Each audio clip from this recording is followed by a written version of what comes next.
Hey guys, what's up? I've just woken up a little early today, and I'm a little bit tired when I'm recording this video right now. And I'm going to talk about something that nobody has talked about before, and that is the my verse, that is the reality verse. It's just that even though I like to create something that can solo all of fiction, I'm not like I'm not like that Suggs verse guy. Just created something that solos all of fiction and yet doesn't follow any logicalities. So let's talk about the supreme being named Cthoros.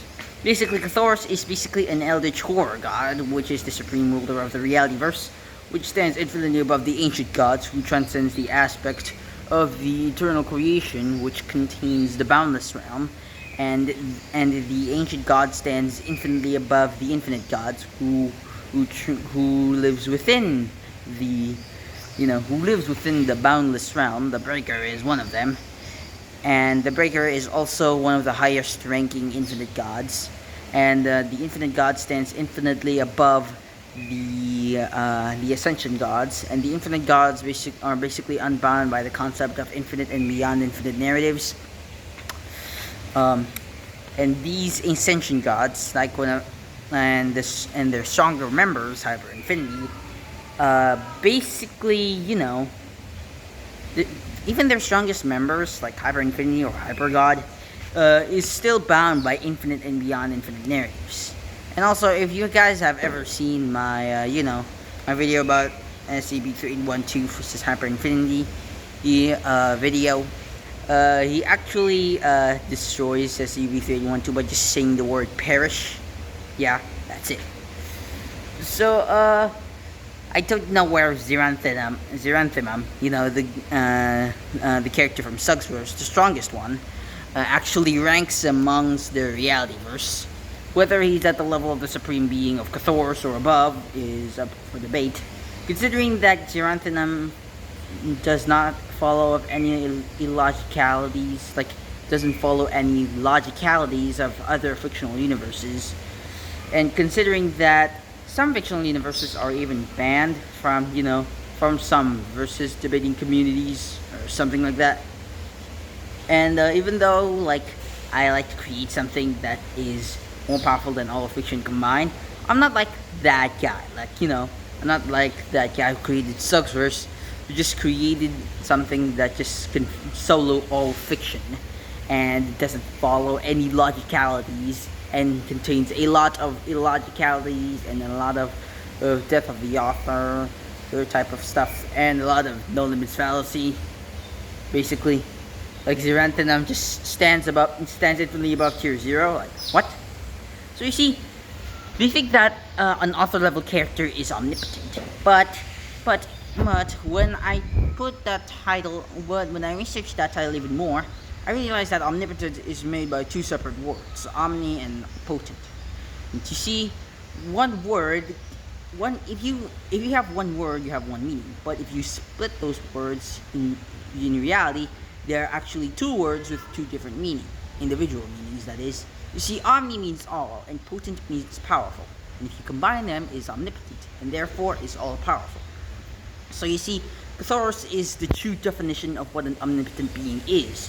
It is unbound by anything that is in existence.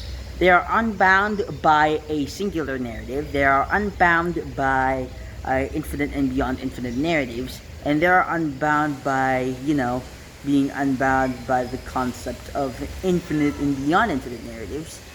If you don't get it, let me give you an example. So, you see, a trans-infinite dimensional being, below omnipotent, like an omniversal being, stands infinitely above outerversal. See, outerversal is a concept, so I decided to add that the infinite gods are basically concepts themselves that created the infinite and beyond infinite narratives, and the ascension gods that are bound by those infinite and beyond infinite narratives are beings that are responsible for guarding it, and Hyper Infinity is the one to prevent anything from being powerful. Or too powerful, just like when he perishes SCP-3812 in that one video about SCP-3812 versus Hyper Infinity, Hyper God. It's not canon to the SCP Foundation. Just saying, it's just a fun versus battle or whatever. Also, every time I want to animate a battle, it's just that my laziness just go over me, and I was like, nah, I'm not gonna animate this anymore. Just play phones and stuff, playing YouTube.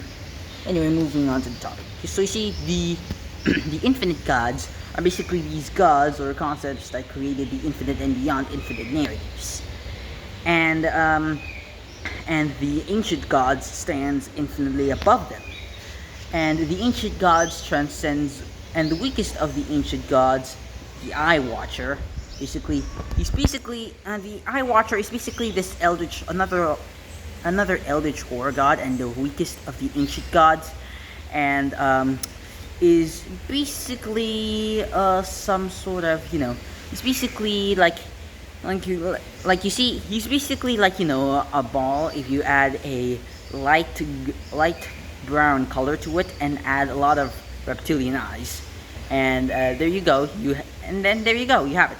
He's basically a sphere, a flesh sphere with a lot of eyeballs, basically. And also he also stands infinitely above the infinite gods and infinitely above all concept within the boundless realm, which created the infinite and beyond infinite narratives, and the ascension gods transcend an aspect of creation, like an aspect of what it is to be created or something like that. I know. So let's just use the stand infinitely above things, just so to make things simple. So the ancient god stands infinitely above concepts that created infinite and beyond infinite narratives, similar to how an omniversal being, but still below omnipotent, stands infinitely above the outerverse, which contains infinitely many concepts. That's how it works. And Cthulhu stands infinitely above even the strongest of the ancient gods, and so therefore is basically a representation of true omnipotence. I know that a lot of people will think that Cthulhu is beyond omnipotent due to him being beyond author level and being unbound by infinite and beyond infinite narratives, but that's not true. Being omnipotent means all powerful, so therefore, an omnipotent being has to be unbound by anything that ever was and will be. So Cthulhu is a representation of what it means to be omnipotent. He's basically an eldritch horror god where you basically add, there's a,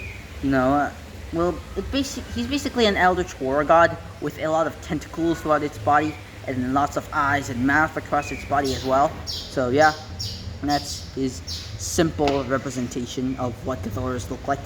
I'm not going to show you the picture, by the way. So anyways, that's it for the video. Hopefully you guys enjoyed. Make sure you guys leave a like, subscribe, and turn on those notifications, and peace out.